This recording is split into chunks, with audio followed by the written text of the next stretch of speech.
Welcome to the Old Time Radio Superman Show, bringing you our 200th episode. This is your host, Adam Graham.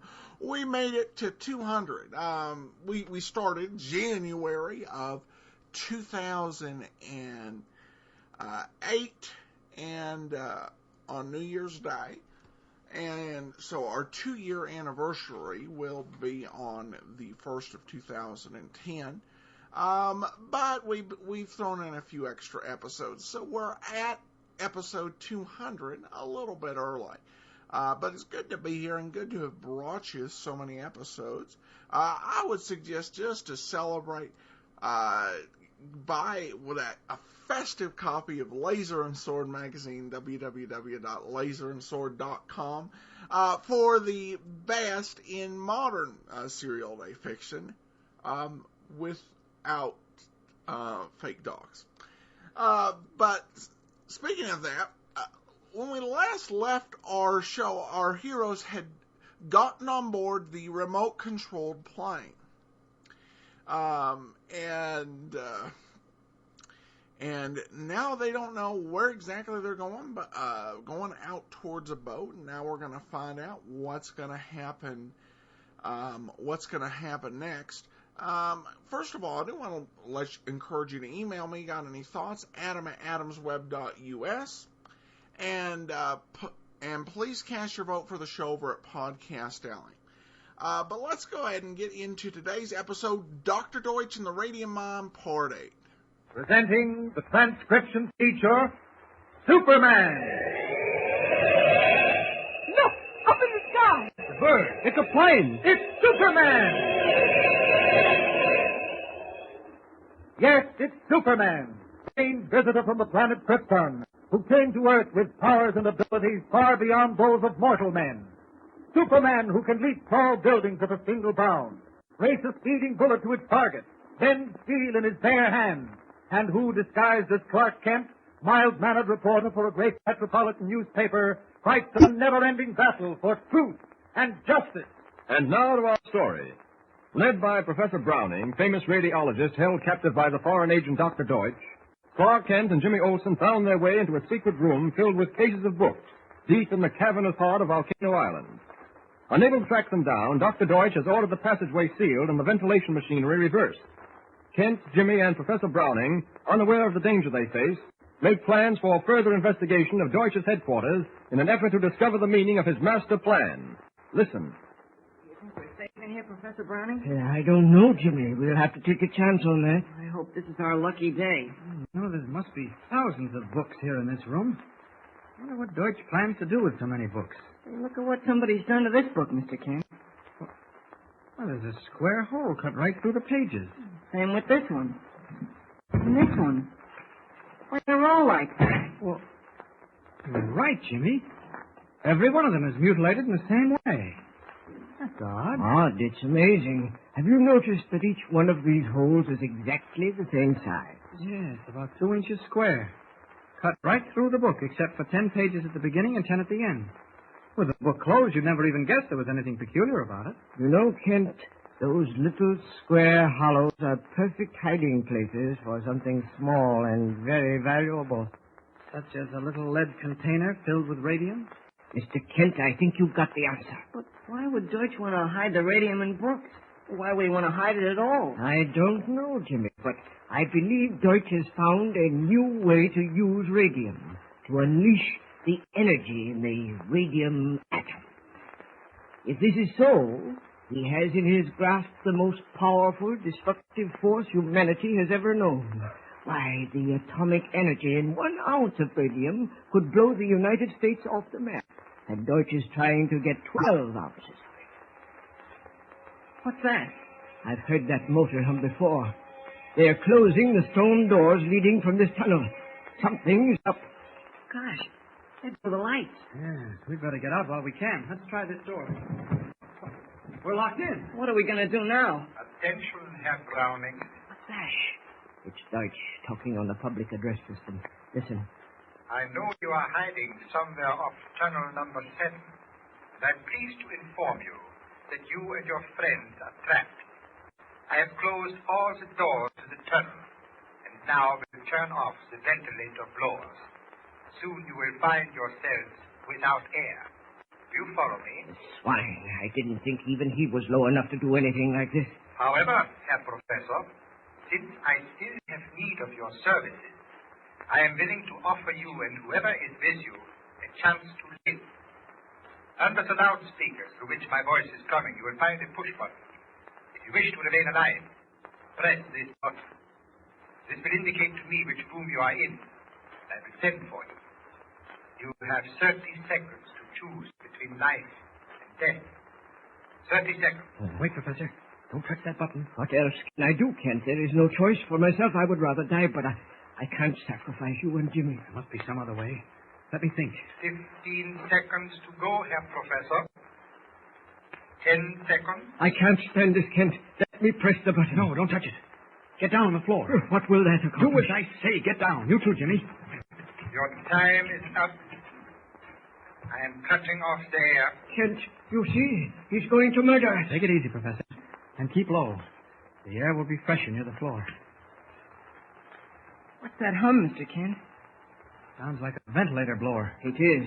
But Deutch probably has it running in reverse, drawing the good air off. It's getting close already. You all right, Jimmy? I don't know. My head feels light. Kent, you should have let me press the button. No air now. We are suffocating. Can't breathe. Kent. He's out. I wonder how long Jimmy can take it. Jimmy! Jimmy! Out too. Good. Now I can get to work. As Superman. I'll have that door broken down in a moment. Here goes. What's that? Sounds like a dog barking. What? Coming from under the floor. It must be Storm. Here now. Right under this pile of books. Just clear them away. Must be an opening of some sort here. Yes, here it is. Trap door. Here's the handle. One good pull should tear that loose. Now. There we are. Storm. An abandoned passageway. Now to get the professor and Jimmy out of here. Better not let them see me as Superman. Jimmy! Come on, Jimmy, wake up! What's happened? You fell asleep when the air went bad. Take a few deep breaths now. Gosh, it was good. I remember now. Deutch turned the air off. Did he turn it on again? No, Jimmy, I found a way out. A trap door. And guess who led me to it? Storm. I heard him whining under the floor. Oh, good old Storm. Where is he? In a narrow passageway under the trap door. Come on, now give me a hand with the professor. Okay. I'll take his shoulders. It sure is out cold. Yeah. Now, hold him here, Jimmy. I'll drop into the passageway, then you slide him down to me, will you? Mm-hmm. Here I go. All right, now, let him down easy. Easy, Jimmy. Get a good grip on it. There. All right, I got it. Okay, Jimmy. Let yourself down now. Hang on the edge and then let go. I'll catch you. Here I come. Look out. There you are. Oh, boy. Sure feels good to get out of that place. Yeah. Professor, you all right? I think so, Kent. Oh, good. Now, this tunnel must be an abandoned entrance. Or maybe an emergency exit for Deutch. Look, Mr. Kent. Yes? You can see the beach and the ocean from here. Sure, Jimmy. It certainly looks good. Yes, but how did we get here? There's no time for explanations, Professor. Now, you stay here with Jimmy and Storm. I'm going back into the tunnel and look around. There must be an entrance to the main passage through this corridor. Mr. Kent, please don't go back in there. You'll get caught. Now, don't you worry, Jimmy. I'll be careful. You wait here for me.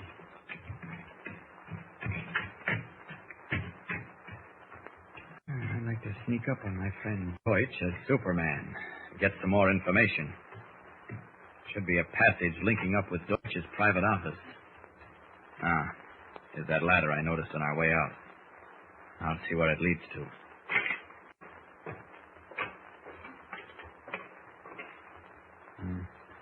This is a short corridor. Dead end on both sides. Oh. Wait. Voices. Coming through this door, set into the side of the passage. Yes, and familiar voices. Deutch and Hans. Getting late. See if you can take contact, observe the wavelength. I will try, Herr Doctor. Ahead. Here. the earphones, Herr Doctor. Quickly, give them to me. This should be interesting. Hello? Hello? Yeah, this is Deutch. Yeah, good. Now listen closely. You are to have the boat 10 miles out to sea, due west of the cove. I've only 2 men on board, so there will be no suspicion. We will dispatch a radio-controlled seaplane immediately with a shipment of books. Understand? Perfect. Right. Now quickly, Harry. Go to the hangar upstairs and load the plane for a takeoff immediately. Schnell machen. Jawohl, Herr Doktor. I go. Fire 2 shots when you're ready for me to send off the plane. Ja, Herr Doktor. Oh, the hangar is upstairs, eh? Oh, yes. See, a ladder leads up from here. Well, here's where we get off this island on that plane and kill 2 birds with 1 stone.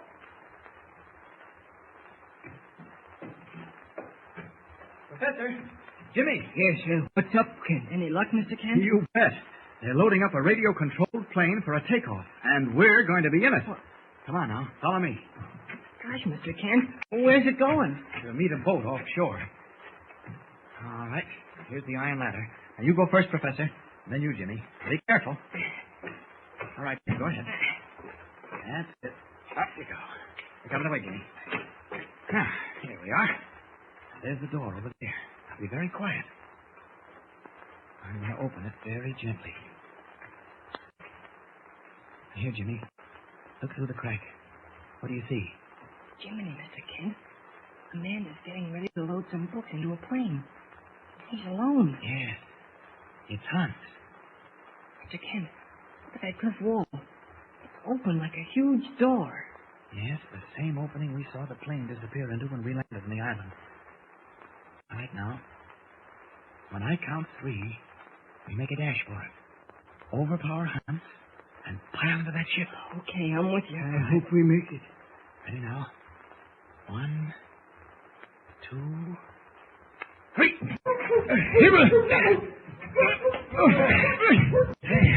That takes care of our friend Hans. Get into the plane, Jimmy.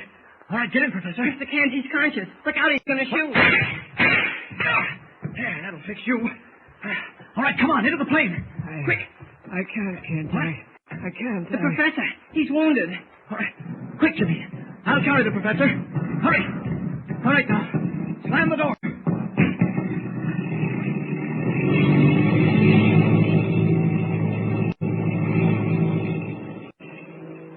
What will Kent and Jimmy find when the radio-controlled plane comes to rest near the boat?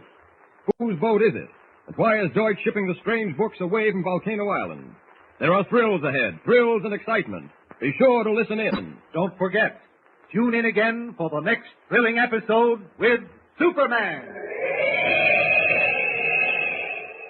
Look, up in the sky. It's a bird. It's a plane. It's Superman. Superman is a copyrighted feature appearing in Action Comics magazine. Welcome back.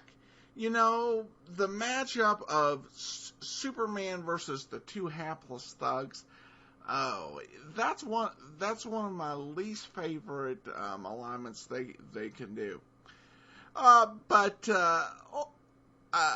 another thing that kind of stood out here, because as they were on the plane, they pointed out there were a couple different things Deutch could have done, such as recalling the plane back to the port where they would basically be at Deutsch's mercy. So you kind of wonder, why did you take control or get on a plane that was under the control of your mortal enemy? May have been some issue in strategic thinking there. All right, well, anyway, that's all for this week's episode. Join us back again for another exciting episode of Superman. From Boise, Idaho, this is your host, Adam Graham, signing off.